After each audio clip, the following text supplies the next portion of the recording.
Bapak Ibu yang terkasih di dalam Tuhan, hari ini adalah hari Sabtu, ya, kita pada ngumpul lagi di Jum Sema Adonai. Jum Sema Adonai sekarang adalah tempat nangkring anak-anak Tuhan yang cinta belajar firman Tuhan. Kami dari Sema Adonai menyambut Bapak Ibu yang ada di Zoom maupun yang ada di live chatting saat ini yang ikutin di live streaming kami ya. Kita mau menyapa dulu Bapak narasumber pengajar kami adalah dosen kami dari RBO yang mengajar kami. Shalom Pak Edwin, apa kabar? Shalom Bu, puji Tuhan ya. Baik sekali ya. Terima kasih ya Pak ya untuk kehadiran Bapak untuk mengajar kami di sini. Ya, sebelum kita memulainya Bapak Ibu, tentunya kita harus awali dulu dengan doa ya. Jangan kemana-mana karena pelajaran hari ini adalah sangat penting, panggilan berteologi ya. Jadi Bapak Ibu, mari kita berdoa dulu, akan dipimpin oleh Sis Aling ya. Saya lupa kasih dia co-host. Silakan. Ya, terima kasih Ibu. Ya, mari kita berdoa Bapak Ibu. Bapak terima kasih dan puji syukur. Sekali lagi kami panjatkan. Karena pada malam ini kembali kami diberikan kesempatan untuk bisa hadir dan berkumpul kembali di dalam kelas ini untuk kembali sama-sama belajar kebenaran firman. Biarlah kiranya Bapak yang memimpin dari awal hingga akhir kelas ini berjalan, baik internet kami juga dan para operator kami yang bekerja di belakang layar, sehingga kelas ini bisa berjalan dengan baik dan lancar sampai akhir. Dan juga kiranya Bapak mengurapi Pak Edwin yang akan menyampaikan kebenaran firman-Mu, sehingga setiap penjabaran yang disampaikan oleh Pak Edwin itu dapat sesuai dengan kehendak-Mu ya Bapak, hingga bisa mengajar kami dengan baik dan benar. Dan juga berikanlah kami semua kemampuan ya Bapak, untuk bisa menerima kebenaran firman di dalam hati kami dan pikiran kami. Dan mampukanlah firman itu menjadi rema dalam diri kami. Dan mampukan kami juga untuk bisa melakukannya dalam diri dan kehidupan kami. Sehingga kami bisa menjadi berkat bagi semua orang. Menjadi terang dan garam bagi semua orang. Dan kami serahkan ya Bapak, waktu ini selanjutnya di dalam tangan-Mu dari awal hingga akhir. Dalam nama Yesus doa ini kami panjatkan. Haleluya, amin. Amin. Terima kasih untuk Sis Aling untuk doanya ya. Bapak Ibu, sebelum kita memulai pelajaran kita, ada lebih baiknya kita mengenal profil dari narasumber kita, Pak Edwin Sialoho. Saya akan tampilkan ya Bapak Ibu ya, supaya Bapak Ibu bisa melihat secara langsung. Silakan. Halo semua, berjumpa kembali dengan Sema Adonai. Pada kesempatan ini, dengan bangga, kami dari Sema Adonai memperkenalkan pembicara kita, yakni Bapak Edwin Silalahi. Dan berikut adalah profil singkat dari beliau. Nama lengkap, Dr. Edwin Goklas Silalahi. Lebih sering dikenal dengan Edwin Sialoho. Lahir di Sidakalang, Sumatera Utara pada tahun 1969. Beliau menikah dengan N. Natikukulu, tinggal di Bekasi, tumbuh besar di kota tebing tinggi Sumatera Utara. Ketika memasuki usia remaja, beliau nyaris kehilangan arah dan tujuan hidup. Beliau kecewa melihat pelayanan gereja dan lingkungan hidup tenggelam dalam pergaulan yang tidak memuliakan Tuhan. Tetapi Tuhan dengan cara yang luar biasa menarik beliau menjadi pelayan. Pada tahun 2000, beliau menyerahkan hidup untuk melayani Tuhan. Lalu memutuskan untuk menempuh pendidikan teologi di sebuah STT di Jakarta. Riwayat pendidikan. Pada tahun 2005, beliau menyelesaikan studi S1 Teologi di STT Sun Sugos, Jakarta. Pada tahun 2011, beliau menyelesaikan studi S2 Teologi di SDT REN Jakarta. Pada tahun 2018, beliau menyelesaikan studi S3 Prodi Teologi di SDT Berita Hidup Surakarta. Pada tahun 2020, beliau menyelesaikan studi S3 Prodi Pendidikan Agama Kristen di SDT KDSI Yogyakarta. Pengalaman lain. Saat ini, beliau menjadi Kapolri dan dosen di SDT Eugene Jakarta. Beliau menggembalakan di GSKI Epata di Harjamukti Depok. Beliau pernah berkesempatan melayani di Radio Suara Katulistiwa pada tahun 2017 hingga tahun 2019. Beliau juga mengelola channel YouTube dengan nama Program Inten Renungan 3 Menit. Bersama dengan beberapa teman, beliau melahirkan BBCO. Kemudian beliau resign sejak Desember tahun 2022. Beliau juga menulis beberapa buku rohani, di antaranya buku tentang keluarga, kepemimpinan gembala, pengantar perjanjian baru, buku bibliologi yang membahas Alkitab. Dari Zoom Sema Adonai terus menyuarakan pengajaran firman Tuhan yang membangun iman. Para narasumber pengajar di Zoom Sema Adonai sangat kompak bersama. Kita tidak mau menyanyiakan waktu kita lagi. Untuk Pak Edwin, kami mempersilakan waktu kepada Bapak untuk memaparkan pengajaran ini. Silakan. Baik, Bu Eni, terima kasih. Bapak Ibu, kita menyambung ini pertemuan ketiga tentang panggilan berteologi ya. Mungkin bagi Bapak Ibu yang nggak mengikuti dari awal agak janggal ya, agak bias dengan judul ini. Tapi kalau udah ikut dari pertemuan 1 dan 2, udah nggak jadi masalah ya. Nah, hari ini kita akan membahas hubungan logika dengan teologi ya. Hubungan logika dengan teologi. Nah, kita sering mendengar ini ya, terutama kita di kalangan karismatik, Pentakosta, istilah-istilah seperti ini ya, jangan pakai logika, terima saja, percaya saja, berdoa itu dengan iman, jangan pakai pikiran, ya, jangan mengandalkan rasiomu, akalmu, hidup dengan Tuhan tidak bisa dilogikakan. Kalimat-kalimat seperti itu dan masih banyak lagi ya. Sebenarnya kalimat-kalimat bernada negatif seperti itu berpotensi merusak spirit iman sebetulnya ya, secara umum kekristenan, tetapi secara pribadi si orang itu yang memiliki pemikiran seperti itu. Nah, pertanyaannya, apakah logika bertentangan dengan iman? Apakah keduanya bermusuhan? Perlukah kita mendamaikannya? Atau mereka sebenarnya adalah saudara gitu ya, antara logika dengan iman itu gitu ya. Nah, saudara-saudaraku, kita akan mencoba menjawab pertanyaan-pertanyaan ini atau fenomena ini lewat pelajaran malam hari ini. Mudah-mudahan apa yang saya paparkan bisa membebaskan teman-teman semua kita dari pikiran-pikiran negatif seperti itu. Sehingga kita semakin maju dalam berteologi ya. Keberanian kita untuk memahami kebenaran firman Tuhan itu membebaskan kita dari kebodohan. Alkitab adalah firman Allah yang memuat kebenaran Allah. Dan kebenaran Alkitab itu memiliki sifat yang logis, Bapak Ibu. Logis. Maka, jika mendekati Alkitab atau Allah tidak pakai logika, berarti kita menyangkali sifat Allah yang logis itu.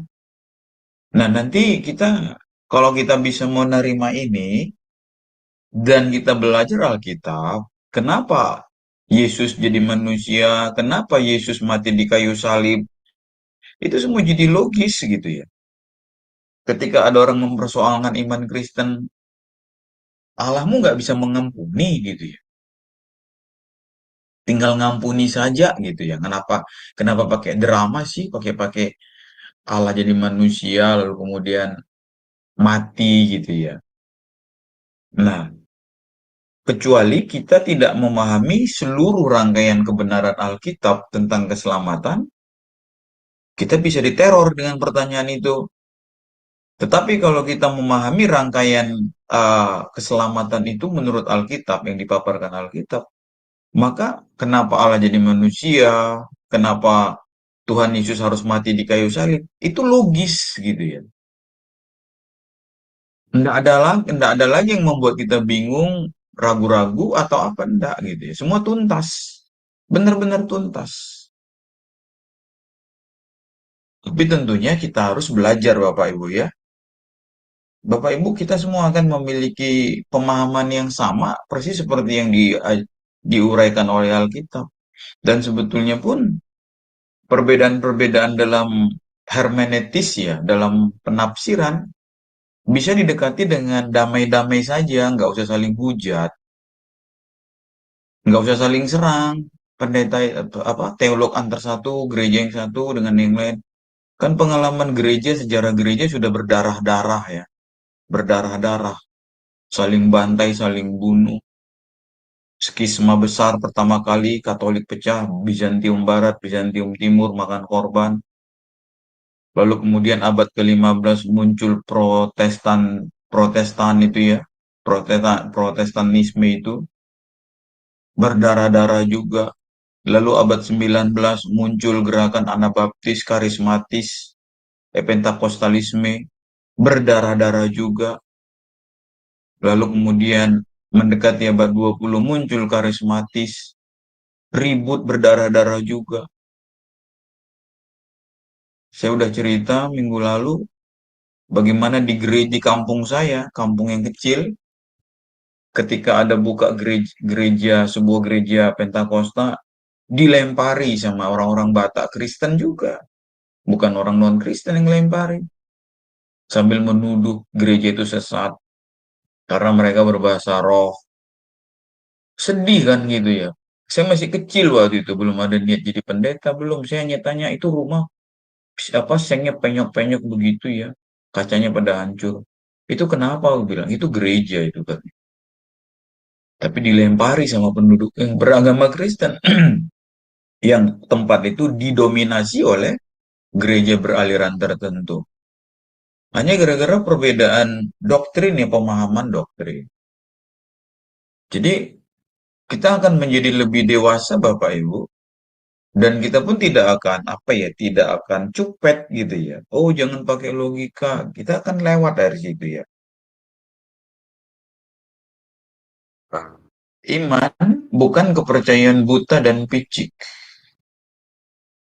Mari kita lihat ayat-ayat ini Bapak Ibu, 2 Petrus 1 ayat 5 sampai 9. Justru karena itu, ini saya nomor-nomori untuk melihat ya penguraiannya gitu ya. Bikin sistematikanya supaya jadi mudah menghayati atau memahaminya. Justru karena itu, satu, kamu harus dengan sungguh-sungguh. Harus dengan sungguh-sungguh. Harus dengan sungguh-sungguh apa? Dua, berusaha. Jadi bukan pertumbuhan iman itu bukan mistik ya. Tapi ada usaha. Harus dengan sungguh-sungguh berusaha untuk menambahkan kepada imanmu. Kepada iman kita apa itu? Kebajikan. Berurut saudaraku ya. Kepada kebajikan itu pengetahuan. Jadi nggak cukup iman. Iman itu harus ditambah dengan kebajikan. Kebajikan itu kita bukan nggak boleh jadi orang baik, tapi jangan jadi orang baik yang bodoh, orang baik yang cerdas, orang baik yang penuh roh. Supaya kita bisa memahami ketika ada orang, kita tahu orang ini sedang, Tuhan Yesus itu kan baik ya, tapi dia cerdas gitu ya. Dia tidak baik, ada orang yang baik tapi bodoh gitu ya. Ditipu orang melulu gitu ya. Ini kan kebajikan, kepada kebajikan itu pengetahuan. Tuh. Kepada pengetahuan itu penguasaan diri, sehingga tidak sombong, tidak angkuh. Ada banyak orang berpengetahuan tapi angkuh, kerjanya berdebat melulu, ribut melulu. Makanya saya bilang tadi, ketekunan itu penguasaan diri ya. Jadi kita menguasai diri, mungkin kita berbeda pendapat dengan seseorang atau orang lain, tetapi kita bisa menguasai diri gitu ya. Lalu kepada penguasaan diri apa? Ketekunan. Nah, ketekunan itu apa? Saleh. Lalu kepada saleh itu kasih saudara-saudara, lalu kasih kepada semua orang. Nah, inilah seharusnya kita, saudara-saudaraku ya. Jadi iman kita itu, kekristenan yang kita yakini, Yesus yang kita yakini, Allah Tritunggal yang kita percaya, yang diejek-ejek orang gitu ya. Bisa kita tenang teduh gitu ya. Dan kita membungkam dunia ini dengan semua piranti ini ya, semua yang bertumbuh di dalam diri kita. Sungguh-sungguh berusaha menambah kepada iman apa itu kebajikan, pengetahuan, penguasaan diri, ketekunan, saleh, kasih kepada saudara, kasih kepada semua orang. Nah, ayat 4-nya baru kita lihat. Akhirnya apa? Apabila semuanya itu ada padamu dengan berlimpah-limpah. Jadi nggak cukup seadanya.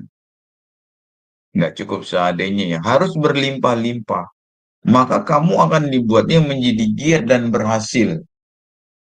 Kamu akan dibuatnya menjadi giat dan berhasil dalam pengenalanmu akan Yesus Kristus, Tuhan kita.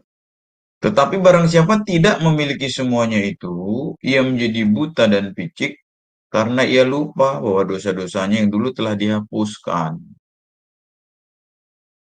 Ya. Tetapi barang siapa tidak memiliki semuanya itu, ia menjadi buta dan picik. Maka dia dengan mudah menyesat-nyesatkan orang gitu ya. Saudara-saudaraku, yang ukuran penyesatan itu kan Tuhan sendiri ya.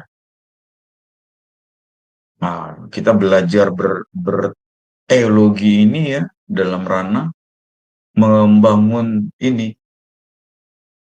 logika kita atau pikiran kita. Mari kita lanjutkan.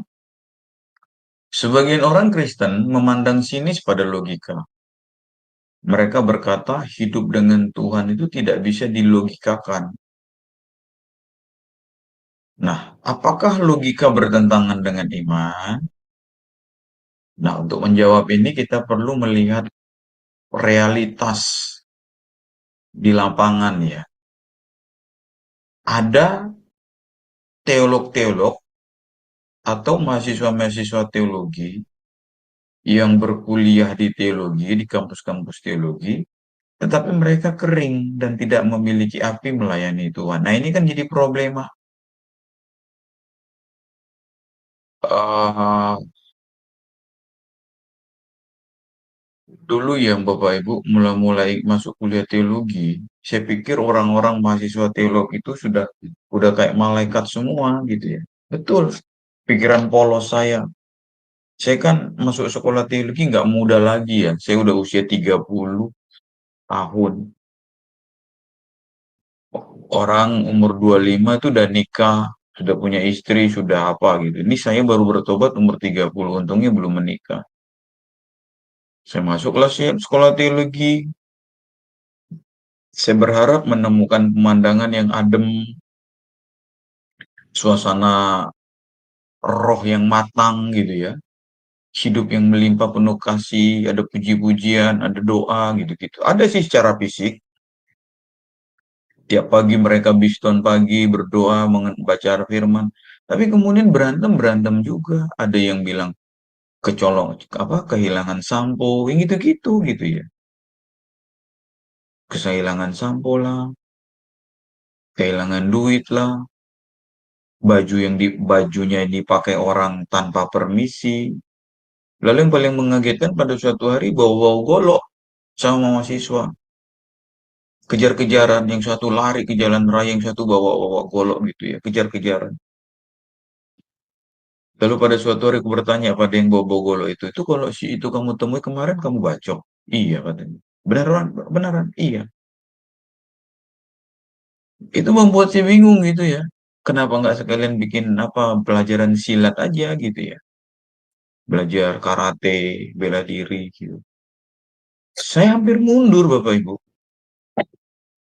Lalu saya ketemu dengan orang dengan seorang gembala ya, masih muda menggembalakan. Lalu dia bilang begini sama saya kering. Lah, saya hanya kuliah sampai 4 semester gitu ya. Habis itu saya kering. Saya kaget loh, kenapa kok kering dalam hati saya begitu ya? Saya nggak kering nih belajar Alkitab walaupun capek gitu ya. Sangat capek karena saya kuliah itu cuma nekat ya, modal nekat. Memang benar-benar rindu bertobat lah. Saya yakin Bapak Ibu di Sema ini ya, kita kan bukan mau cari gelar ya. Dan Anda ini orang-orang yang hebat luar biasa gitu. Anda orang-orang awam yang mau melengkapi diri. Mungkin di antara kita ada juga yang itu ya, yang berkecimpung dalam pelayanan. Tapi saya kagum sama Bapak Ibu. Pak, banyak alasan untuk tidak ikut malam ini ya. Ya bisa ngumpul keluarga lah, ngopi-ngopi lah, nonton TV. Tapi Bapak Ibu mau menginvestasikan waktunya sekitar 2 jam ini ya. Itu yang membuat kagum saya secara pribadi gitu ya. Tadi siang pun sebenarnya tadi pagi udah mau saya WA Ibu Eni. Kayaknya saya nggak sanggup hari ini gitu ya. Dari pagi saya udah keluar, membimbing beberapa orang mahasiswa. Kayaknya ku hitung-hitung jamnya gitu ya. Nyanggup nggak gitu ya. Tapi puji Tuhan, saya bisa pulang jam 4 apa ya. Saya istirahat sebentar. Tadi istri saya pulang dibangunin, baru saya siap-siap. Tapi materi sudah saya siapkan sebelumnya. Jadi saya bisa tenang gitu ya. Saya ya membayangkan teman-teman yang mengikuti lah kalau saya tiba-tiba, karena memang ada yang mendadak juga hari ini gitu yang tidak dalam schedule saya, tiba-tiba saya harus pembimbingan ada mahasiswa di sebuah kampus. Saya pikir tadi 3 orang mau saya bimbing. Nah, untung yang 2 tadi mau mengalah. Jadi yang 2 tadi saya suruh kirim aja ke WA saya materinya, nanti saya bahas gitu ya. Dan mereka bersedia gitu. Itu yang menyelamatkan. Jadi saya bisa pulang. Nah, teman-teman kering gitu ya. Mereka bilang kering. Jadi berteologi nggak ketemu Tuhan. Nah, kita itu berteologi harus ketemu Tuhan. Beragama tapi tak bertuhan. Abraham itu tak beragama tapi dia bertuhan. Nggak jelas agamanya apa. Tapi dia bertuhan. Nah, teman-teman yang saya bilang tadi itu ya, mereka berteologi ya, tapi tak bertemu Tuhan. Itu kan ngeri. Tapi kita mau, makanya saya kemarin ya, pertemuan pertama itu ada yang bertanya bagaimana kita berteologi itu ya. Belajar tentang Tuhan atau bagaimana kemarin bertanya. Maka saya katakan, ayo kita belajar bersama Tuhan, itu berteologi. Jangan belajar tentang Tuhan, tapi kita mau belajar bersama Tuhan. Nah, kalau kita belajar bersama Tuhan, tentu yang kita pelajari adalah pikirannya, perasaannya, kehendaknya, dan keinginannya sama kita gitu. Keinginan Tuhan kepada kita. Kita mau supaya kita memuaskan hatinya. Maka inti berteologi itu salah satunya yang menjadi apa ya? Renungan saya itu dalam 1 Yohanes 2 ayat 6 itu. Itulah inti berteologi. Wajib hidup sama seperti Kristus telah hidup. Jadi Bapak Ibu bisa menuliskannya ya di dalam agenda hidupnya gitu, di dalam catatan pribadi. Kita berteologi itu harus bersama Tuhan. Bukan berteologi ya membahas tentang Tuhan. Tapi kita berteologi bersama Tuhan. Iya, dia hadir di tengah-tengah kita. Kita bertanya dan Tuhan menjawabnya. Kenapa ya Roh Kudus? Kenapa Bapa? Kenapa Tuhan? Ayat ini seperti ini, kenapa begini gitu ya. Percayalah teman-teman, kalau kita gigih ini tadi ya, di atas ingat, nggak bisa sekedarnya. Ini tadi ya. Kamu harus dengan sungguh-sungguh berusaha. Untuk apa? Menambahkan ini loh. Kalau nggak bisa. Bapak Ibu maaf ya, saya bukan anti doa, saya berdoa. Kalau kita cuman bersujud aja gitu ya, berlutut tanpa mau belajar. Maka kan kita ada doktrin doa ya di RBU, kita ada doktrin doa, kita belajar tentang doa ya. Iman ini kita tambahkan kebajikan, pengetahuan, penguat diri, ini kepada iman. Kebajikan, kita tambahkan pengetahuan. Pengetahuan itu penting, knowledge itu ya.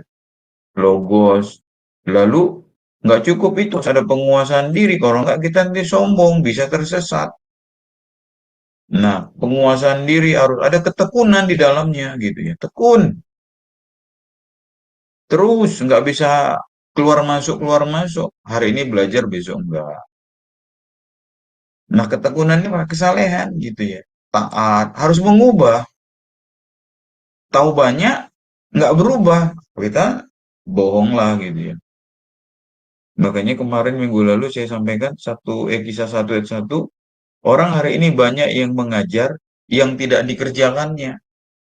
Jadi dia hanya ngomong doang, ngomong tok gitu ya. Tapi Tuhan Yesus mengajarkan yang dikerjakannya. Kisah 1 ayat 1. Kepada kesalahan itu kasih persaudaraan ini. Lalu kasih kepada semua orang. Semuanya apabila ada semuanya berlimpah-limpah, baru kita giat dan berhasil dalam pengenalan akan Tuhan. Berhasil pengenalan akan Tuhan. Tapi yang tidak memilikinya buta dan picik gitu ya. Dangkal jadinya, dangkal dia. Kagetan gitu ya, kagetan. Kagetan. Kenapa dangkal? Dia lupa diri gitu ya, bahwa dia dosanya sudah diampuni, sudah dihapuskan. Oke, kita kembali di sini. Jadi ada yang kering Bapak Ibu ya, kering katanya, kering tidak memiliki api. Nah, saya percaya Bapak Ibu yang hadir di ruang Zoom meeting ini adalah orang-orang yang berapi-api ya, berapi-api. Kerja volunteer untuk Tuhan ya. Maaf, kami juga begitu teman-teman, RBO juga begitu ya. Kita semangatnya, spiritnya ya, kita nggak mau mati membawa ilmu ini ya. Sayang gitu ya. Sayang membusuk. Tuhan kasih kesempatan saya belajar. Lalu saya malas gitu ya. Hanya dengan alasan. Malam minggu mau ini mau santai Besok kan pelayanan hari minggu. Capek. Enggak. Tapi Tuhan kasih berapi-api itu ya. Kita harus saling mengingatkan. Jadi Petrus menunjukkan eratnya hubungan antara iman dan logika. Petrus mengajak kita harus dengan sungguh-sungguh berusaha.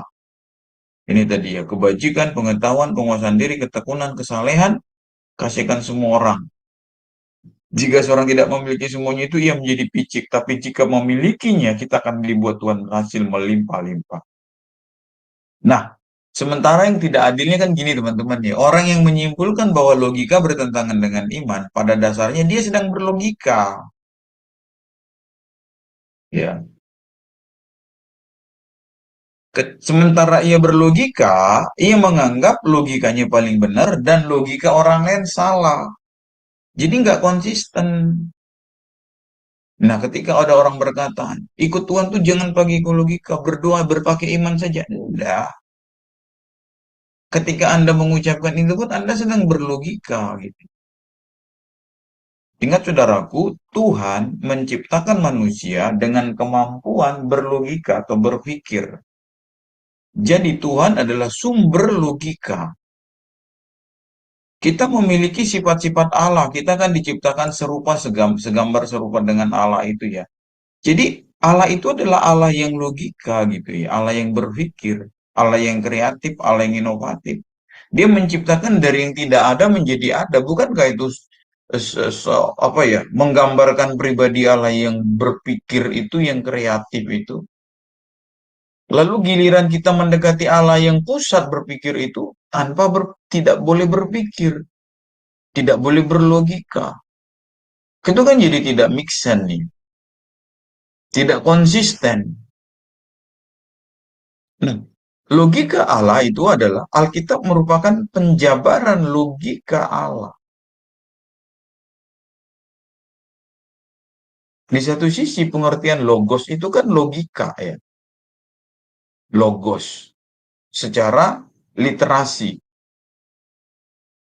Jadi kalau seperti yang saya sampaikan tadi, di sinilah kita mengerti kenapa Yesus harus jadi manusia, kenapa penebusan harus mati melalui darah, Tuhan Yesus naik kayu salib. Kenapa seperti itu?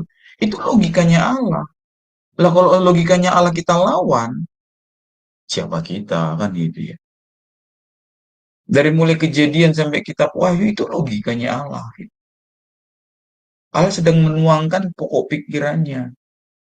Makanya kan di dalam Filipi, segala semua yang sedap, semua yang manis yang sedap didengar, pikirkanlah. Pikirkanlah perkara yang di atas gitu ya. Kita disuruh berpikir kok ketika Alkitab menyuruh kita berpikir, kita bilang jangan berpikir. Kolose 3 ayat 2. Pikirkanlah perkara yang di atas bukan yang di bumi. Karena ayat satunya, Kolose 3 ayat satunya, karena itu kalau kamu dibangkitkan bersama dengan Kristus, carilah perkara di atas, di mana Kristus ada duduk di sebelah kanan Allah. Pikirkanlah perkara yang di atas, bukan yang di bumi. Jadi Tuhan, kalau Alkitab menyuruh kita berpikir, kenapa kita dilarang berpikir? Lewat pikiran itulah kita berkembang. Lalu kemudian Filipi pasal 4 ayat 8, jadi akhirnya saudara-saudara, semua yang benar, semua yang mulia, semua ini kan berkembang ya. Semua yang adil, yang suci, yang manis, sedap didengar, yang disebut kebajikan dan patut dipuji, pikirkanlah semuanya itu. Lihat 9-nya, dan apa yang telah kamu pelajari, dan apa yang telah kamu terima, dan apa yang telah kamu dengar, apa yang telah kamu lihat padaku, lakukanlah. Jadi, pemahaman yang tidak dilakukan itu namanya pembohongan, itu namanya kebohongan. Itu namanya kesesatan. Jadi kesesatan ini ada dua gitu ya. Satu, sesat yang penjelasannya salah. Yang kedua, orang yang benar ngomongnya tapi tidak dilakukan. Dia ngomong A benar, tapi kelakuannya C. Itu pun penyesat. Maka hari ini saudaraku, tanpa bermaksud menghakimin orang-orang yang, atau kita, saya gitu ya. Kalau saya sampaikan A, yang saya lakukan Z, saya penyesat. Yang saya sampaikan benar, tapi kelakuan saya salah, saya sesat. Saya sesat. Nah, kebenaran Allah yang tertuang dalam Alkitab tidak akan bertentangan dengan bagian-bagian Alkitab yang lain. Nah, itu logika. Logika itu yang masuk akal. Sesuai fakta gitu. Maka kepada kita dikatakan Alkitab itu benar pada dirinya sendiri. Alkitab tidak saya nanti masuk di sini, hati-hati teman-teman ya. Alkitab membela dirinya lewat kebenarannya. Itu yang disebut dengan sui ipsius inter pares. Maka kita harus membangun teologi yang benar melalui berteologi yang benar. Teologi yang benar itu hanya dimungkinkan melalui berteologi yang benar. Konsistensinya, cara-cara, semualah gitu ya, prosesnya. Dan teologi yang benar dibangun di atas dasar firman Tuhan yang didekati dengan nalar atau logika yang sehat.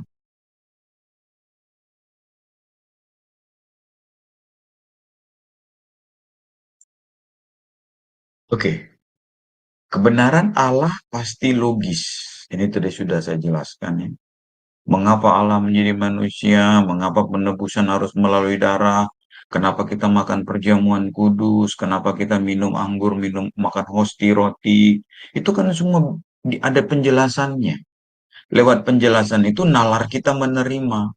Tapi nalar kita nalar yang sudah melampaui natural.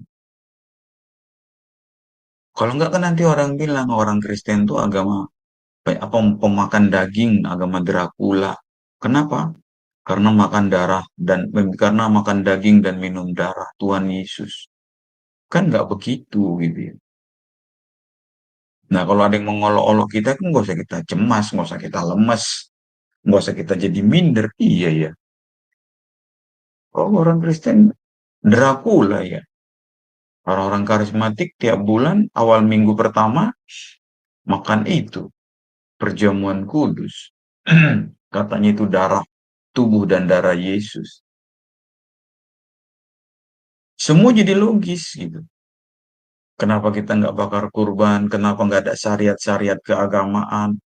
Kan luar biasa kekristenan itu. Nggak ada peraturan-peraturan baku yang mengatur cara beribadah, cara sembahyang.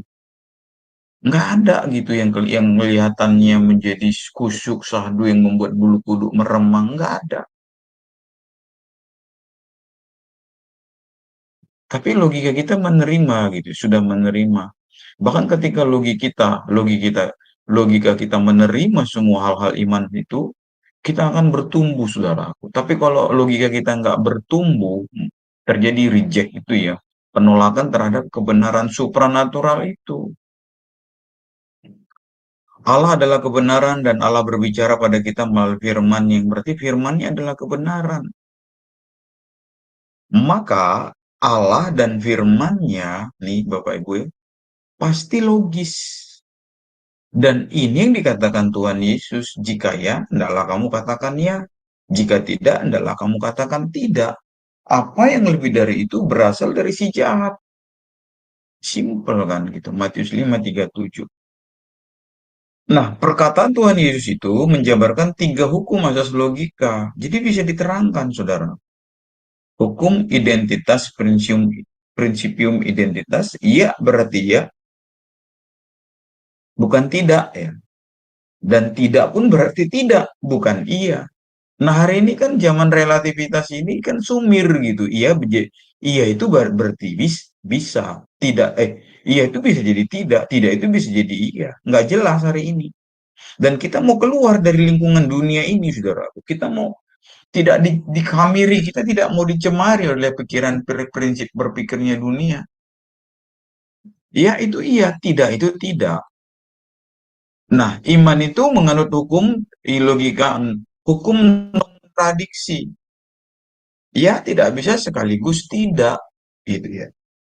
Dan hukum excluded middle ya, itu selain ya dan tidak, tidak ada yang lain, nggak ada poros tengah gitu ya. Abu-abu itu nggak ada. Sisi etika kita paling kacau sebetulnya ya. Sisi etika kita paling kacau. Kita kita bikin etika situasi gitu ya. Boleh mencuri kalau, nah ada yang begitu. Tuhan Yesus mengatakan tidak boleh bercerai gitu. Nah ini kan ribut ya. Percayalah Bapak Ibu, kita akan bisa melewati hal-hal yang rumit seperti itu tentu dengan hikmat Tuhan.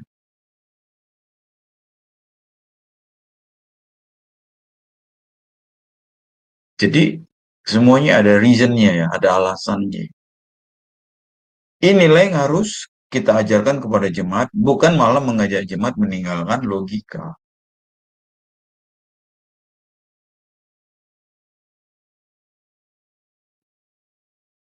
Saya tuntaskan dulu ya. Ada yang ada yang ini di sini.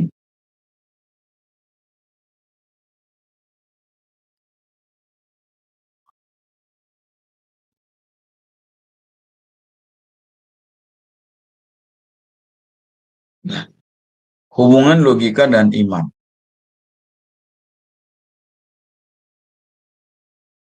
Oke deh, saya stop dulu. Kita mana tahu ada pertanyaan tadi. Iman bukan percayaan buta dan licik. Saya stop dulu. Silakan teman-teman untuk menanggapi.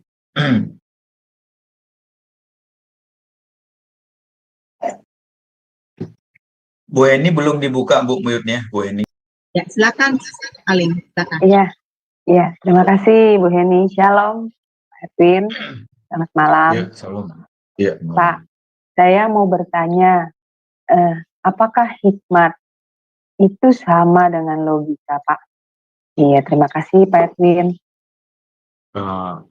Sama nggak sama ya? Nggak sama tentunya hikmat itu lebih kepada hasil apa ya? Tingkat pengalaman batin seseorang. Nah, logika itu kan kemampuan nalar kita ya, nalar. Jadi, tapi kalau nalar ini terus diasa, itulah yang melahirkan hikmat itu. Jadi Allah bekerja melalui apa yang ada di dalam pengetahuan kita. Misalnya gini ya, seseorang yang tidak dekat dengan firman Tuhan, yang tidak baca, tidak serius mau mengenal firman Tuhan, ketika dia mengalami masalah, dia nggak punya hikmat gitu. Dia nggak tahu bagaimana memiliki jalan keluar dari situasi sulit ini. Tapi orang yang sering membaca Alkitab, bergaul dengan firman Tuhan, maka ketika dia menemukan masalah, firman Tuhan tuh menjadi hikmat itu. Dia tahu apa yang harus dia lakukan. Misalnya terjadi sesuatu lah, masalah-masalah, problem. Nah, dia lebih kuat, dia lebih cenderung akan mampu keluar menghadapi situasi itu lebih cepat. Bisa dia berpikir gini kan, misalnya Roma 8:28, Allah bekerja dalam segala sesuatu mendatangkan kebaikan. Nah, nampaknya ini buruk ya, atau memang hal buruk lah. Seperti Ayub itu kan karena dia memiliki relasi dengan Tuhan, maka dia memiliki sudut pandang yang baik tentang Tuhan. Jadi ketika istrinya bilang, hartamu habis, anakmu mati, bisnismu hancur, tubuhmu busuk, masih kau percaya sama Allah yang kayak gitu? Nah, dalam hal ini Ayub bisa jawab karena dia memiliki hubungan itu dengan Tuhan. Nalarnya itu jalan, lalu muncullah hikmat itu di hatinya. Allah yang memberi, Allah yang mengambil. Terpujilah nama Tuhan. Dalam hal itu, Ayub tidak berdosa. Tidak sekonyong-konyong hikmat itu muncul atau terbentuk, tidak. Melalui nalar kita yang terus dibawa kepada Tuhan, diajar kebenaran. Gitu ya. Samanya ya sama-sama alat untuk berpikir gitu ya. Hikmat itu pikiran-pikiran dari Tuhan, logika kita alat kita untuk berpikir dan digunakan Tuhan untuk menggerakkan hikmat itu, itulah logika kita. Gitu ya. Baik, berarti Pak Edwin, berarti gini ya, maksudnya manusia itu bukan hanya harus ada pengetahuannya aja ya Pak dalam berteologi, tapi juga dia harus membangun hubungannya ya dengan Tuhan.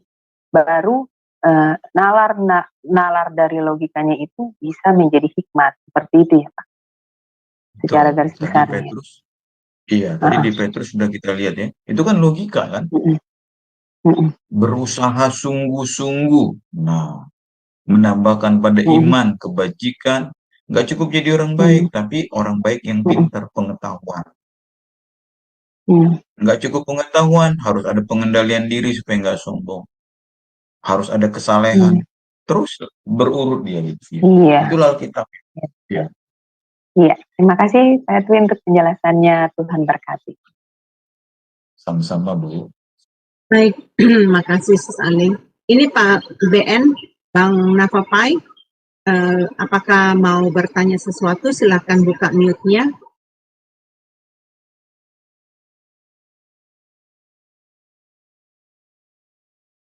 Ya, silakan BN. Suara saya cukup jelas enggak Bu? Kasih jelas sedikit lagi ya, kurang jelas. Speakernya. Selamat malam semua. Kalau sekarang bagaimana Bu? Jelas sekali, mantap BN. Wah, haleluya. Terima kasih Bu Eni dan Pak Sihaloho. Saya mau bertanya, kalau berteologi mengikuti yang semua yang Bapak tulis ini, kelihatannya sih ini rumit sekali ya, karena banyak harus ABCD begitu. Secara praktisnya berteologi yang sesuai firman itu harus mencakup apa saja. Lalu goalnya apa sih Pak berteologi ini? Apakah setiap kita goalnya harus sama?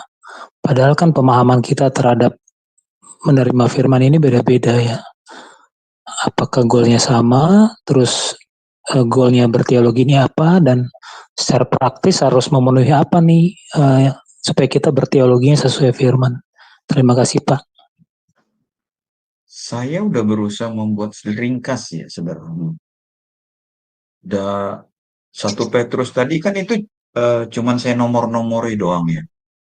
Saya nomor-nomori, saya ingin mengambil poin-poinnya. Itu kan utuh ya, yang saya sampaikan tadi. Nanti kalau Bapak Ibu baca di Alkitab seperti itu, hanya kemudian ada penekanan-penekanan tertentu. Justru ini saya membuatnya ringkas ya, mengurainya dalam bentuk yang sederhana supaya mudah. Tentu goalnya sama. Apa goalnya? Langit baru, bumi baru ya. Tujuan berteologi itu apa? Keselamatan jiwa. Itu nggak boleh yang lain gitu ya. Nggak boleh yang lain ke tujuan teologi ya. Tujuan iman itu kan menambah iman ya, menumbuhkan iman. Orang berteologi ya, kita berteologi malam ini, saya mengajar malam ini, supaya apa? Iman kita bertumbuh. Nah, mari kita lihat 1 Petrus 1 ayat 9. Coba Pak BN itu baca. 1 Petrus 1 ayat 9. Atau Ibu ini, siapa yang bisa baca? Iya, dia buka. ABN, Oke. BN tolong dibuka lagi mute-nya. Ya, silakan. 1 Petrus 1 ayat 9. Bisa BN bacanya?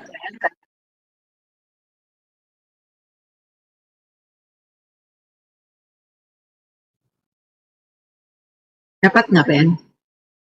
Saya baca ya. Karena kamu telah mencapai tujuan imanmu, yaitu keselamatan jiwamu. Iya.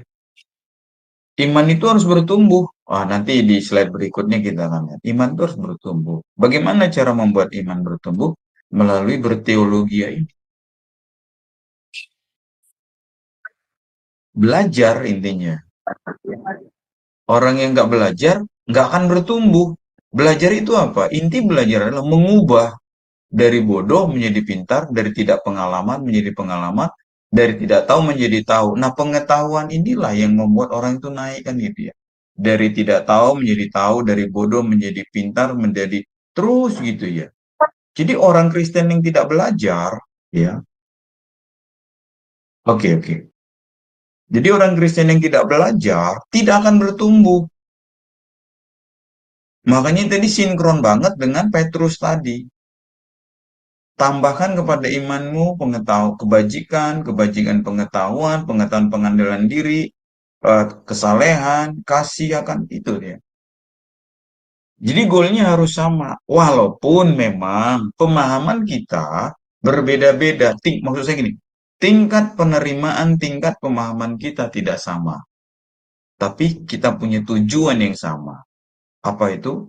Keselamatan jiwa kita. Dalam Hosea dikatakan umatku binasa bukan karena dosa loh. Umatku binasa karena tidak memiliki pengetahuan. Jadi betapa pengetahuan di situ dalam bahasa Inggris kan knowledge ya. Apa pengetahuan akan kebenaran itu? Jadi betapa ada relasi yang kuat, ada relasi yang tidak bisa diabaikan, tidak boleh dipisahkan antara belajar dengan keselamatan. Nah, dalam hal ini menurut Efesus, kamu telah belajar mengenal Kristus, sampai kita mengalami tingkat pertumbuhan kedewasaan. Tentu kami berharap, saya berharap teman-teman yang ikut di RBU, ikut di SEMA ini akan memiliki tingkat pemahaman itu, dan tingkat pemahaman itu mengubah perilaku kita. Ya kan? Kalau kita sama aja, ya berarti kita belum sampai ke sana.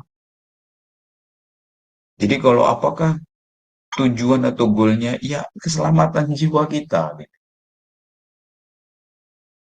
Oh ini, kalau makanya saya katakan tadi ya, kalau dari awal ikut pelajaran ini, udah nggak ada pertanyaan gini, ini aras cedar ibu apa bapak ya? Bapak. Ini sudah, bapak aras cedar, ini sudah saya jawab di pertemuan pertama dan kedua. Iya, ya. Jadi Sorry, saya tadi yang nanya itu yang saya coba oke. menangkap kebingungan yang tadi. Oh iya, iya, iya, siap, siap. Kan sudah kita jawab ya Pak, Bapak ikut dari pertama ya? Ikut. Iya, ya. Nah, ikut. Sudah. Makanya saya bilang bagaimana berteologi tadi yang baik itu, yang simpel itu, berteologilah bersama Tuhan, bukan tentang Tuhan. Siapa yang minggu lalu bertanya itu ya? Ayo berteologi bersama Tuhan. Ada satu lagu ya, lagu lama ya. Lagunya luar biasa menurut saya. Ini kan pengalaman pribadi ya. Lagunya begini kan. Temanilah aku Tuhan, agar jangan ku sesat. Saya pikir ini orang yang sedang berjalan bersama dengan Tuhan ini. Selalu Maka aku rasakan bahwa la la la la Tuhan la dekat. Dimatiin maka aja, Pak.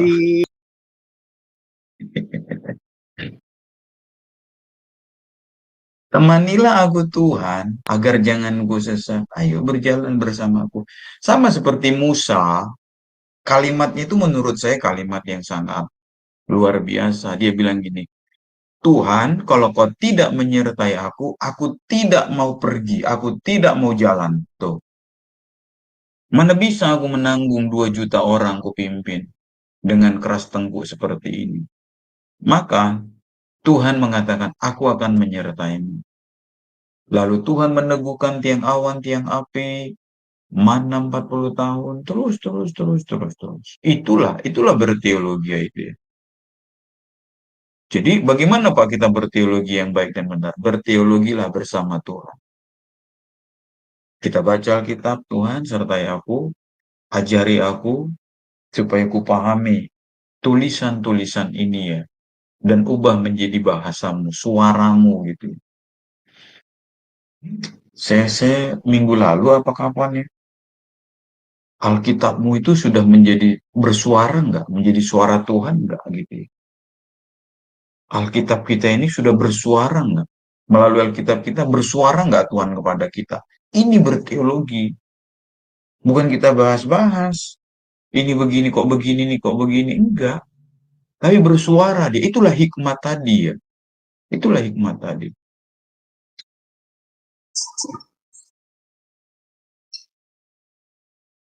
Pada suatu hari, seorang ibu bertanya kepada saya ya, Pak, kami kok susah gitu ya. Pelayanan gitu, suami istri. Intinya gitulah. Banyak-banyak ngomong intinya, kok kami susah gitu ya. Lalu tiba-tiba teringat di kepala saya lupa ini. Itu kisah nabi-nabi yang nyari kayu bakar itu loh. Yang zaman Elisa coba. Miskin-miskin juga mereka secara materi. Nah, ketika saya tunjukkan itu dia teduh gitu ya. Di mana emang jaminan pelayan Tuhan kaya-kaya, punya uang melimpah? Nggak ada kan. Bahkan salah satu itu kan kapaknya jatuh gitu ya. Kapaknya jatuh ke sungai. Nah, saat itu jadi mujizat. Allah bisa mengapungkan kapak itu loh. Tapi Allah nggak mengubah mereka jadi kaya. Sebegitu mudahnya Tuhan mengapungkan kapak itu di atas air. Muncul kapak itu di atas air. Itu di raja-raja apa di mana ya? Kalau kita melihat Allah semudah itu mengapungkan kapak, tentu bagi Allah mudah sekali memberkati para nabi itu dengan makan minum. Tapi itu nggak dilakukan Tuhan. Kenapa? Ya memang bukan itu porsinya gitu ya. Seakan-akan gini, aku ada loh gitu ya. Aku ada. Kamu jangan ragu, kamu jangan bimbang, aku ada di sini. Buktinya ini, kapak itu naik mengapung. Mereka pulang, imannya numbuh, imannya kuat, tapi keadaan hidup mereka nggak berubah gitu. Tetap sederhana. Gitu loh cara Tuhan tuh. Itulah berteologi dengan benar itu ya. Jadi ada hikmat itu. Oh iya ya. Udah bukan soal makan minum, bukan soal kenyataan, tapi soal pemeliharaan Tuhan. Pemeliharaan Tuhan yang bagaimana? Pemeliharaan Tuhan yang menurut Tuhan. Nah, ini yang mau kita cari dalam berteologi ya gitu ya. Atau misalnya doa yang ajaib ya. Doa yang ajaib menurut saya kita lihat Amsal ya. Ini doa yang ajaib. Mana dia ya? Amsal pasal 31 ya. Hmm.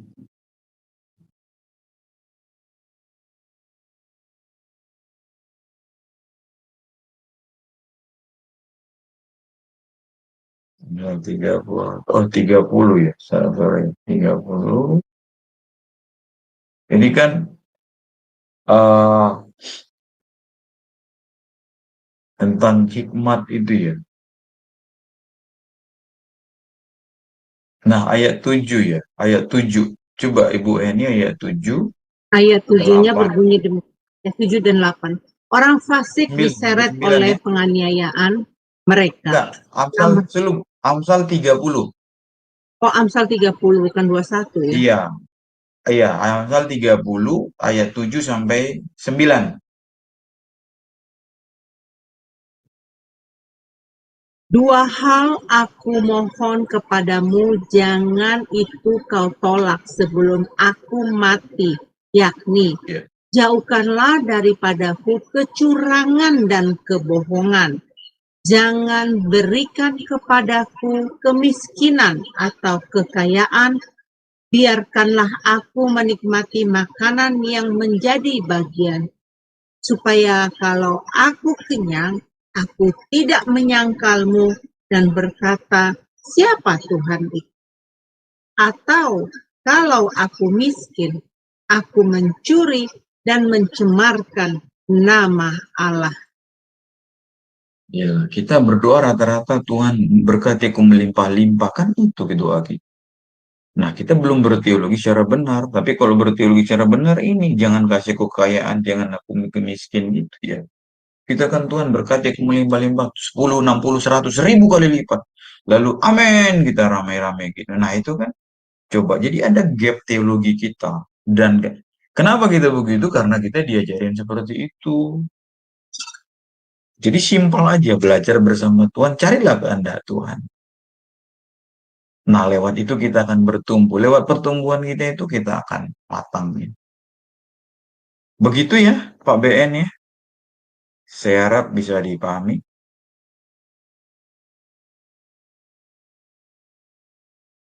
Oke, saya lanjutkan dulu. Ya, silakan Pak. Oke. Nah, mari teman-teman. Ini agak pelan-pelan saya nanti ya. Agak pelan. Sini. Hubungan logika dengan iman.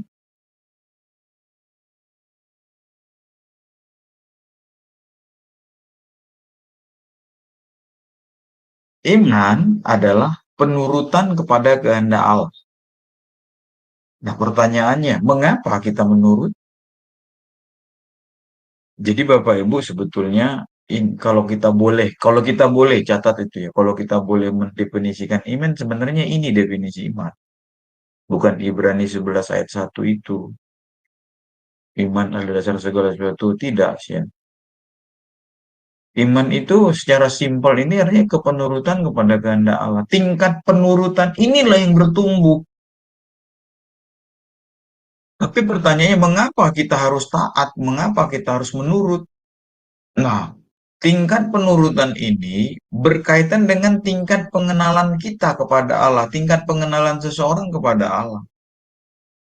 Maka pengenalan itu harus bertumbuh, semakin taat. Maka pertumbuhan iman tidak bisa dipisahkan dari pertumbuhan akal budi tadi, kualitas logika, kualitas pikiran yang mengenal firman. Nah, di sini saya bikin semacam kayak tiga gitu ya, tiga tingkat itu ya. Tingkat dasar itu percaya, itu dasar iman. Semua orang beriman. Dalam pengertian ini, dasar agama, dasar kepercayaan. Tetapi, ini tidak menyelamatkan gitu ya.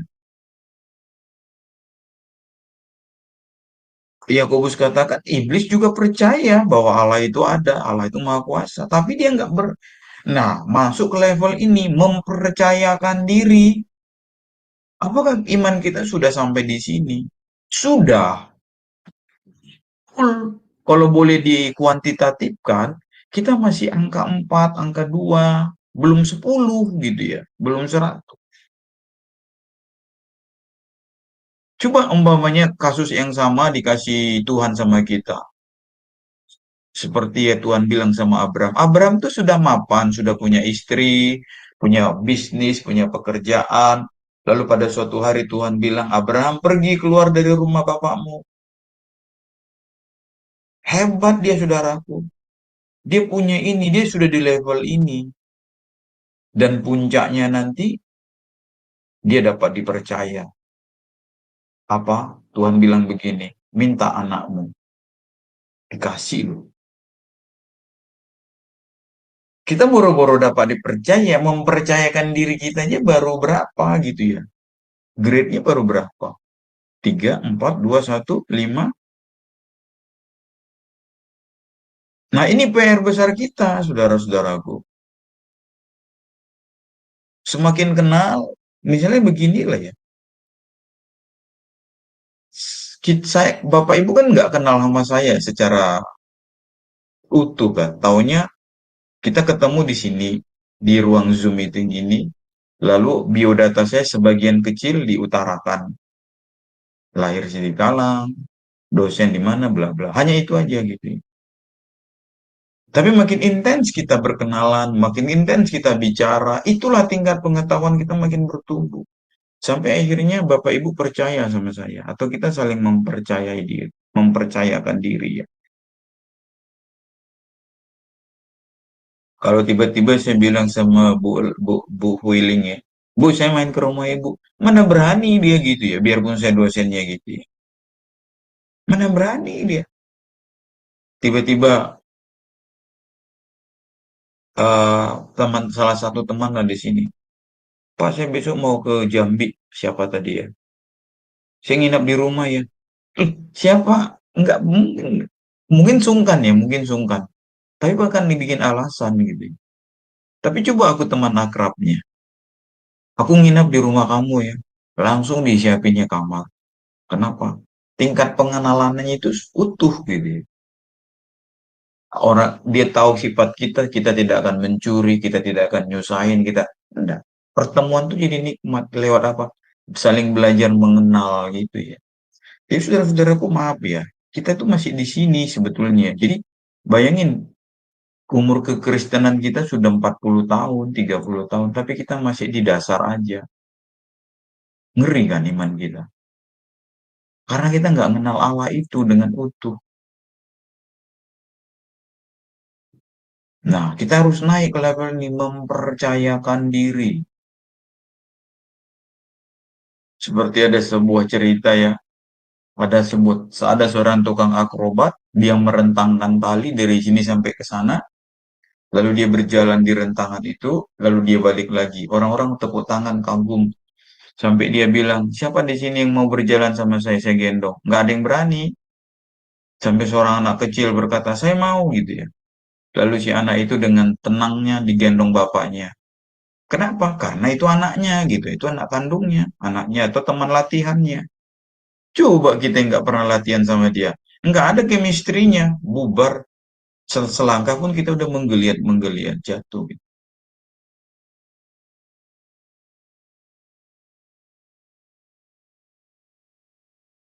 Kalau kita kuantitatif kan berapa gitu ya? Berapa? Angkanya berapa? Range angkanya 1 sampai 100. 10 deh lah ya. Berapa? Keberanian kita mempercayakan diri kepada Tuhan. Lalu kemudian, nah ini juga berapa? 1 sampai 110.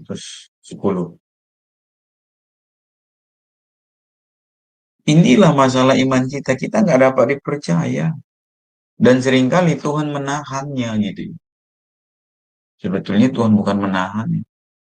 Ya memang jadi ditunda gitu. Saya berpikir gini Bapak Ibu. Saya berpikir gini.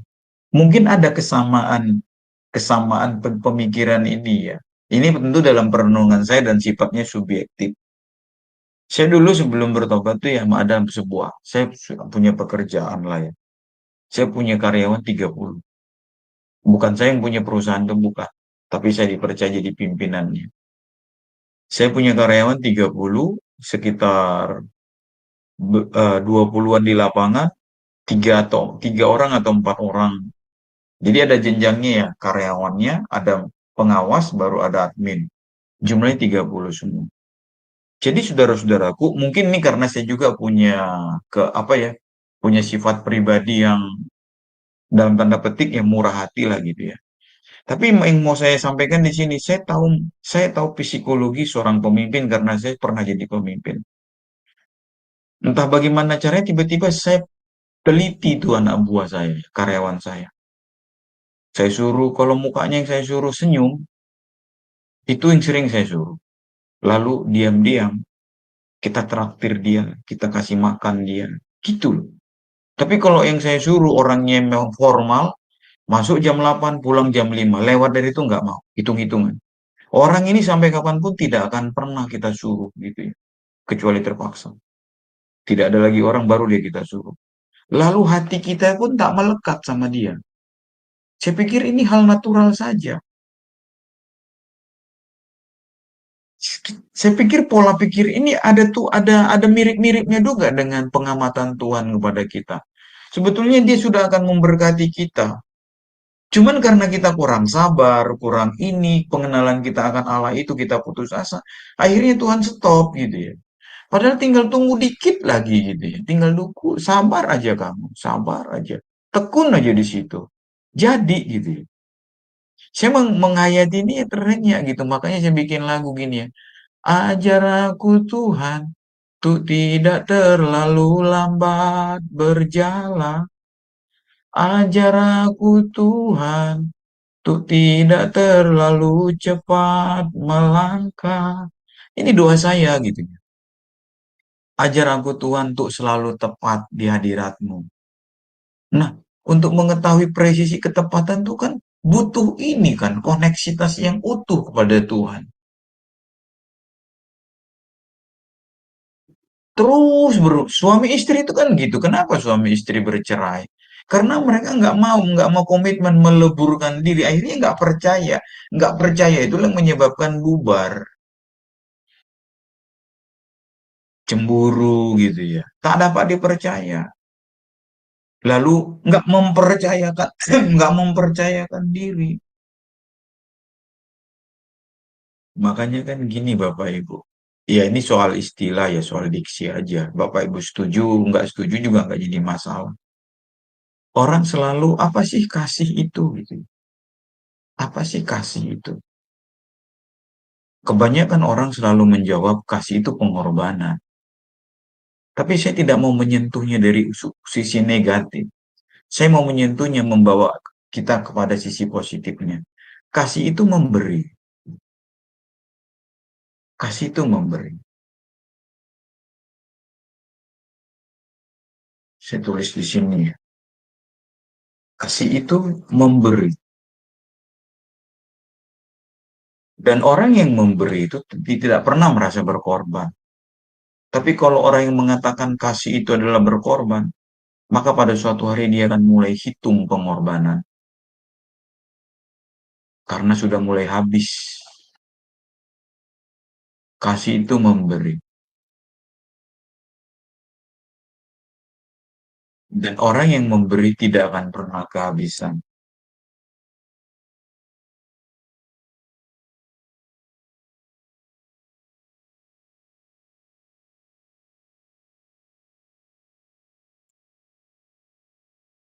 Selalu ada, selalu ada, selalu ada. Stoknya nggak pernah habis. Jadi nggak perlu ribut kalau kita mengenal kasih. Tapi kalau kita bilang kasih itu pengorbanan, ya udah. Aku udah dari mulai kawin nih, berkorban mulu gua sama lu gitu. Akhirnya ini titik impasnya. Berteman juga gitu. Dari kita mulai berteman, gua korban mulu sama lu. Lu nggak pernah ribut. Nah, bagaimana supaya ini bisa hidup? Ini polanya, saudaraku ya. Menurut Alkitab, pola hubungan itu ini.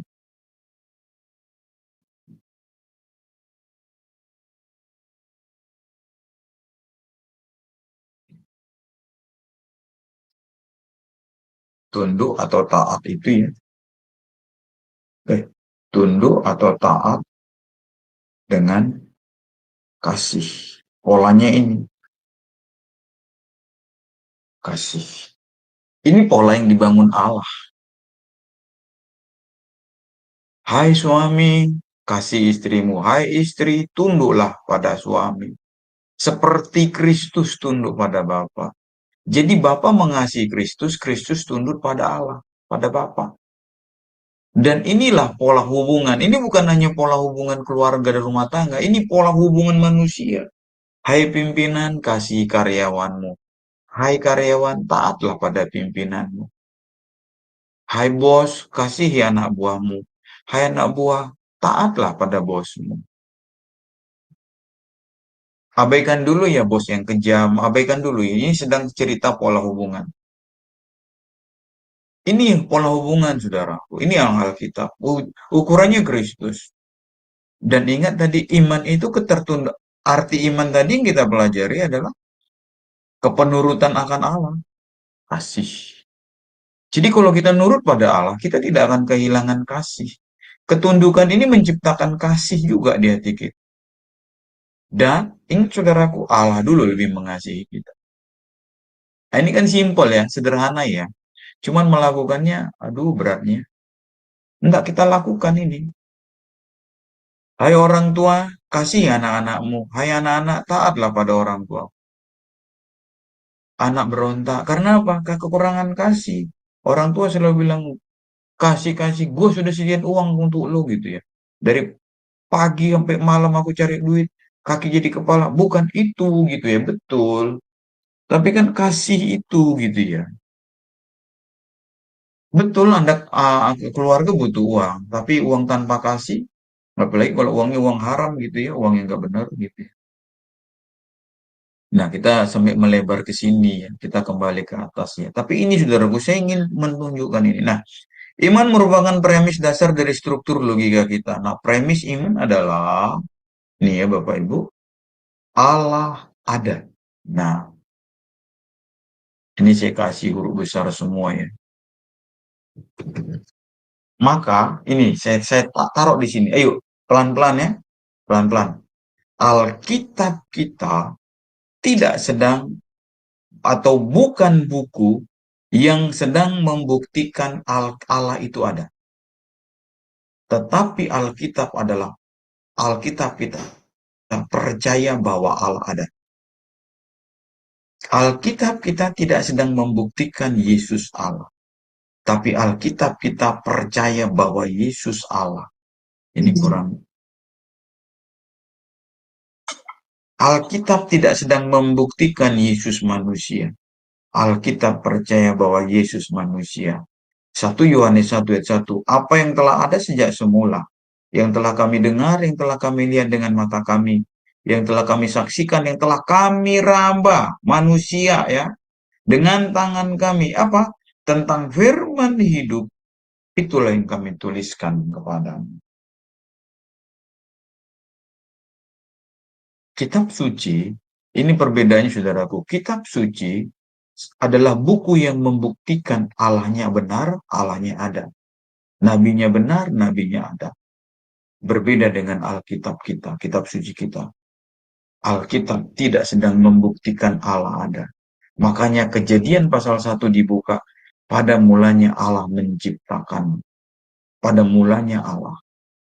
Dia tidak menjelaskan lagi asal-usul Allah itu. Dia langsung membuka. Pada mulanya Allah. Matius, Markus, Lukas, Yohanes sedang tidak mempeributkan kemanusiaan keilahian Yesus. Karena mereka percaya Yesus yang manusia itu adalah Allah. Alkitab tidak meributkan lagi masalah Yesus manusia, Yesus Allah. Tidak lagi bimbang tentang kemanusiaan. Mereka sudah selesai.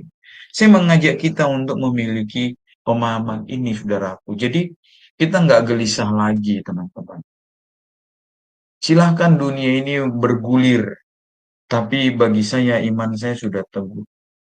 Apa yang telah ada sejak semula yang telah kami dengar, kata Yohanes. Kami lihat dengan mata kami. Berarti ini pribadi ya.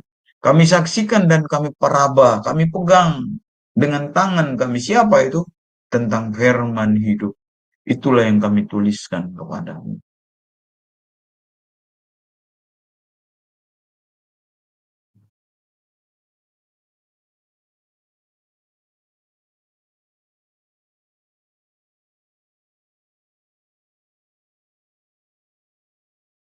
Ada yang mau bertanya di sini, teman-teman?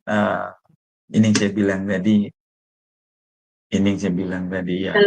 Di dalam situ ada pernyataan. Jadi goalnya yang berteologi sampai dapat keselamatan, termasuk menjala jiwa juga kan Pak, sampai orang-orang lain kita injili terima keselamatan.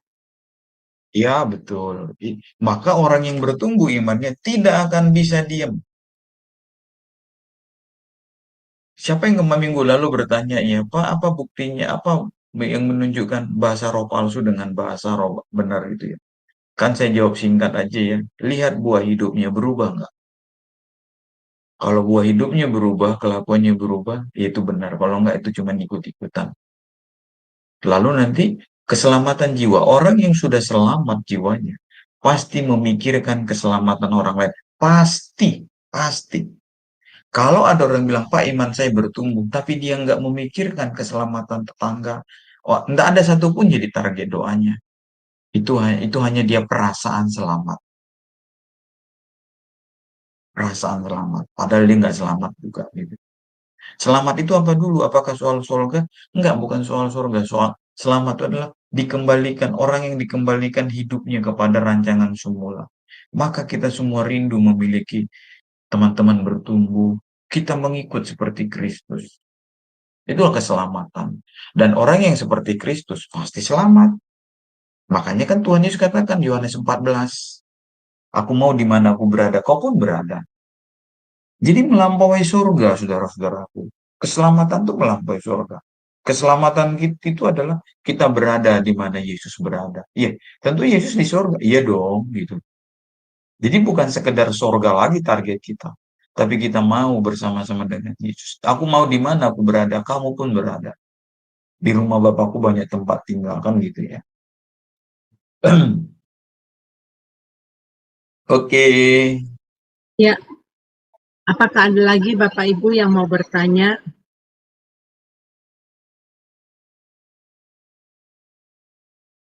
Pak Tatang nggak masuk ya hari ini ya?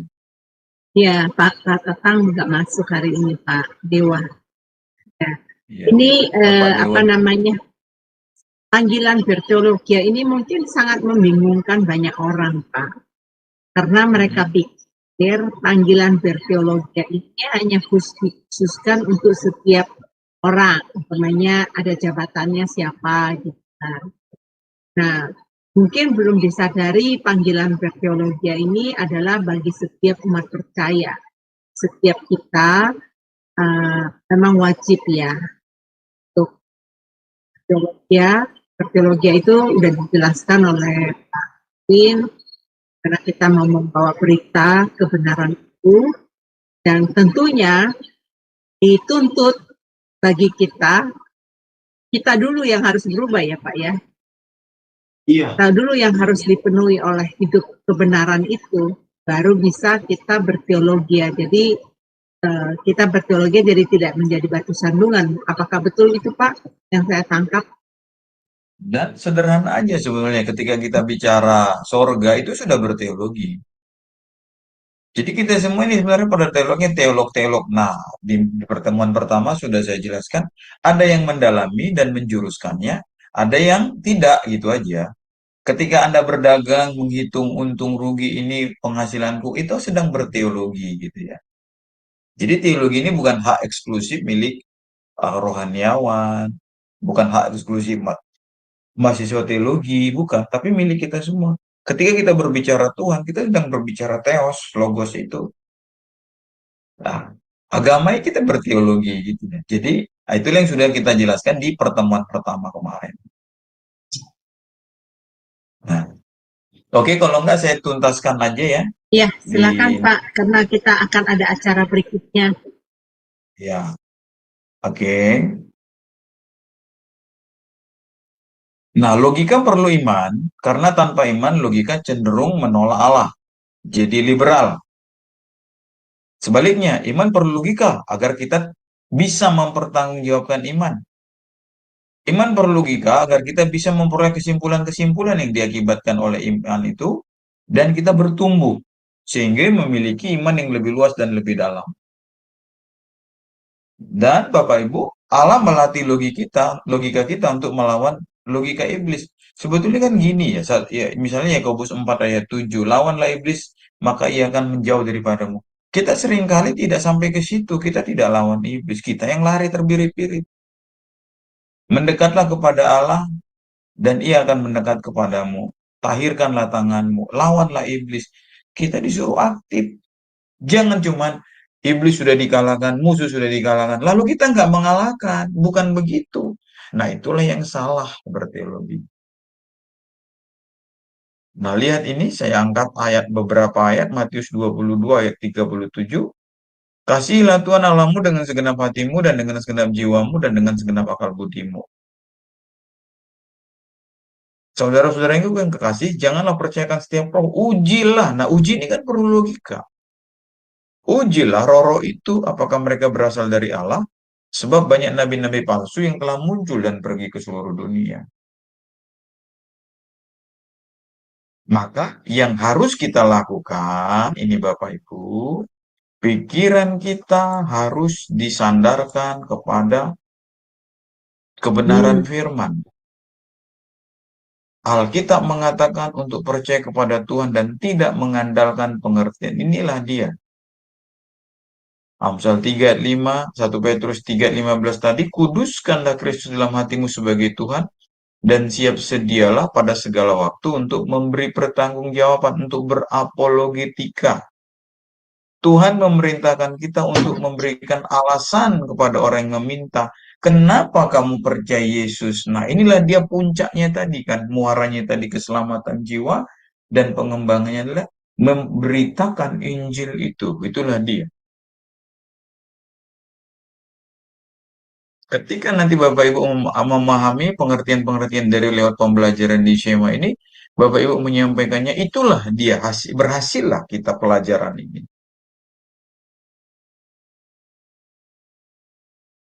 Tuhan memerintahkan kita untuk memberi reason kepada orang yang minta alasan kenapa kita percaya. Nah, jika nggak pakai logika, bagaimana caranya ada reason? Nah, Paulus mengingatkan kita untuk test all things itu ya, menguji segala sesuatu. Alat ujinya adalah Alkitab. Benar nggak pelajaran malam hari ini? Benar nggak pelajaran dari Bapak A gitu ya? Nah, jadi logika itu bagikan mata pisau yang digunakan untuk memotong sayur, tapi juga bisa untuk memutilasi. Itu loh. Logika bagikan pisau yang bisa digunakan mengupas bawang, memotong daging, membantu ibu-ibu memasak, mempermudah, bisa juga untuk memutilasi manusia, membunuh manusia. Dalam hal ini, merusak tatanan ilmu kita gitu ya, teologi kita. Itulah sebabnya kita harus berteologia. Nah, logika adalah alat yang diciptakan Tuhan untuk menemukan kebenarannya. Maka saya bikin di sini Bapak Ibu, cara manusia menemukan kebenaran ada pertama melalui penalaran. Melalui pengalaman itu namanya skill ya. Aku tahu, subjektif. Nah, ini pun kemampuan berasal dari Tuhan. Tapi aku tahu ini kan subjektif dan terbatas. Jadi saya belajar gini teman-teman. Saya dulu ngejek-ngejek juga ya. Saya ngaku lah gitu ya. Ketika ada orang bilang, saya naik ke surga, saya ketemu dengan Tuhan, saya bercakap-cakap. Hari ini saya udah nggak berani, saya belajar. Karena saya berubah gitu ya. Kenapa saya berubah? Karena saya belajar. Iman itu tidak menutup kemungkinan ada unsur subjektifnya. Tapi yang tidak boleh adalah mengajarkan subjektivitas itu seakan-akan itu adalah alkitabiah. Misalnya begini, ada orang yang berdoa jam 1 pagi, jam 2 pagi. Itu bagi dia. Dan dia banyak kesaksian, doanya dijawab Tuhan, doanya bla bla bla bla. Lalu dia bilang, Cik, kalau mau berdoa jam 1, jam 2, pintu surga terbuka. Lah nggak ada ayatnya. Maka temukanlah teologiamu gitu ya. Temukanlah berdoamu dengan Tuhan untuk menemukan itu gitu ya. Jadi ada skill kita, ada pengalaman empirik kita. Lalu kemudian ada namanya penelitian ilmiah. Ini namanya kogito. Jadi pengetahuan itu mulai ditingkatkan. Itu namanya empiris ya. Maksud saya itu namanya penelitian ilmiah. Tapi yang ketiga, saudaraku, sumber kebenaran kita melalui wahyu. Apa itu? Iman, credo. Aku percaya. Jadi logika kita melampaui empiris, melampaui ilmiah. Iblis nggak kelihatan, tapi kita percaya ada iblis. Allah nggak kelihatan, tapi kita percaya Allah itu ada. Surga belum pernah kita ke sana, tapi kita percaya surga. Itulah credo. Dan izinkan logikamu membawahi skio kita, kogito kita. Maka saudaraku, pengetahuan teologi kita akan bertumbuh. Kita nggak takut berteologi. Itu inti pelajaran malam ini, saudara-saudaraku. Jangan takut berteologi, rajinlah terus. Saya pikir demikian, kiranya menjadi berkat. Dan untuk 3 seri, kita tutup malam ini ya Bu Heni. Tuhan Yesus memberkati. Oke. Ya, makasih Pak Edwin. Di ruang chatting lagi ada yang bertanya dengan kata lain, yang sampai saat ini belum merasa selamat, belum pernah bawa jiwa, baru dalam keselamatan di dalam. Maksudnya untuk pribadi kayaknya. Berarti belum pernah mencapai goalnya dalam berteologi ya Pak ya. Bisa, kalau Bapak menyimpulkan demikian bisa. Dan tentunya itu bukan kita tunjuk ke orang lain ya, kata-kata itu ya. Tapi ayo kita koreksi ke diri kita. Ibrani 4:12. Firman Tuhan tajam bermata dua itu ya. Jadi dia sedang menghujam ke kita. Ke depan dia mengkoreksi, ke sini dia mengoperasi. Bisa, bisa. Tapi jangan jadi ingat, kan tadi ada kekhususan yang saya bilang. Ada yang memang kayak kami, tetapi kemudian ada yang nanti tatarannya ibu rumah tangga. Bisa nggak berteologi? Bisa. Nanti di arisan, ketika didengarnya mulut temannya gitu yang masih kasar, lalu dia bilang, ibu panggil gitu ya, sini bu, Alkitab bilang jangan berkata kasar. Nah, itu kan udah berteologi. Ketika dia dibelanja di pasar, dia melihat orang menawar itu ya, luar biasa. Untuk nawar 1.000 perak pun mati-matian sampai setengah jam. Untuk beli bawang 5.000, bertawar gitu ya. Berapa bawangnya? 6.000, 5.000 ya. Tolonglah bu, ini 1.000 untungnya. Nggak percaya. Waduh, orang apa kayak gini gitu ya. Nah, berubah dia. Berubah teologinya. Teologi itu mengubah dia. Berapa, Pak? 7.000. Oh ya, ini 7.000. Berubah dia. Gara-gara apa? Teologi itu mengubah dia. Gitu ya. Jangan pelit, kata Alkitab. Nah, dia nggak pelit gitu ya. Kalau kita dulu beli apa tuh namanya? Kita beli salak makannya 2, belinya setengah kilo. 2 biji pun kan udah berapa gram itu ya. Ah, apa mas? Nggak manis, makan satu lagi. Si masnya pikirnya beli sekilo. Beli berapa bu? Setengah kilo. Iya kita makan udah 2 biji. Coba. Ke gereja sanggulnya tinggi 1 cm, 10 cm. Emasnya, luar biasa. Tapi pola hidupnya masih begitu. Pakai salib kalung, kalung salib ini lagi. Terus dia, nah itu kan nggak jadi presiden buruk bagi orang-orang non Kristen. Ya orang Kristen nawar 1.000 perak aja kayak perang Iran-Irak gitu ya. Apa gitu teologinya? Ya, jadi keselamatan tuh bisa dicium orang. Nah, baru orang bilang, Jeng kok berubah ya? Baru kita cerita. Itulah keselamatan itu. Jadi keselamatan yang sudah kita nikmati itu menular ke orang-orang. Dan orang pun rindu, terhisap dia. Saya pikir demikian, teman-teman. Terima kasih semuanya, Benar. Ibu. Baik Pak, waduh terima kasih banget Pak atas pemaparannya. Kami juga banyak belajar, termasuk saya pribadi ya. Belajarlah kita terpanggil untuk berteologi walaupun dalam lingkungan kecil, di dalam tempat bekerja kita, ya dalam rumah tangga kita, dalam pelayanan kita, gitu ya.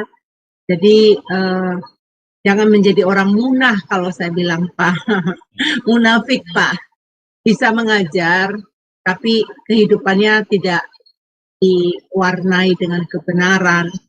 Dia hidupnya belum dipimpin oleh Roh Kudus ya. Jadi yang dipimpin oleh keinginan dia sendiri. Karena setiap kita orang percaya, yang namanya yang diurapi Roh Kudus itu adalah kalau kita menundukkan diri dalam perintah Tuhan ya Pak ya. Jadi kalau Ya. Tuhan berkata haruslah kita memiliki kasih, kasihnya jangan pura-pura. Ya, juga kita harus memikirkan respect terhadap orang lain.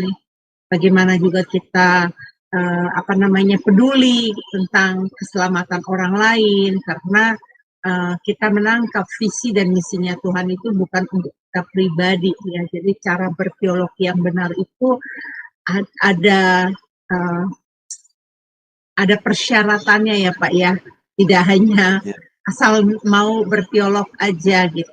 Karena banyak yang saya temukan di mana-mana ya Pak ya, mereka berteologi ya, jadi mereka membela istilahnya agamanya.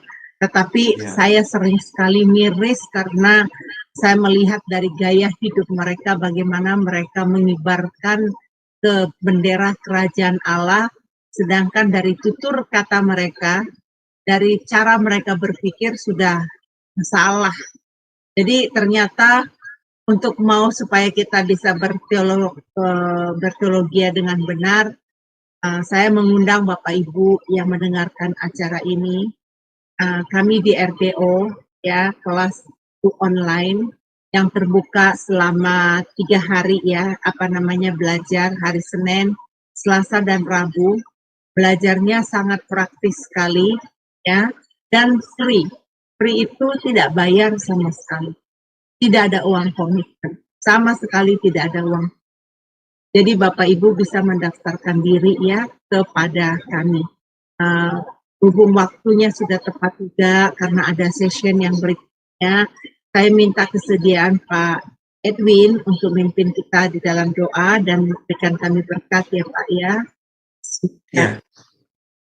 Mari kita bersatu dalam doa. Bapak yang baik, terima kasih untuk tanganmu, hatimu yang terus mengasihi kami dengan sepenuhnya. Ajar kami Bapa untuk mengenal Putra Tunggalmu, mengenal kebenaranmu, mengenal Rohmu yang kudus, sehingga kami terhisap dalam keselamatan untuk iman yang kami peroleh, bertumbuh dalam pengenalan kami akan Tuhan. Berkati terus Sema Adonai ini, berkati Ibu Heni dan seluruh teman-teman yang terlibat aktif dalam pengembangan Sema, berkati seluruh program-programnya, sehingga lewat program-program ini banyak orang yang dibukakan pengetahuan, disingkapkan kebenaran-Mu.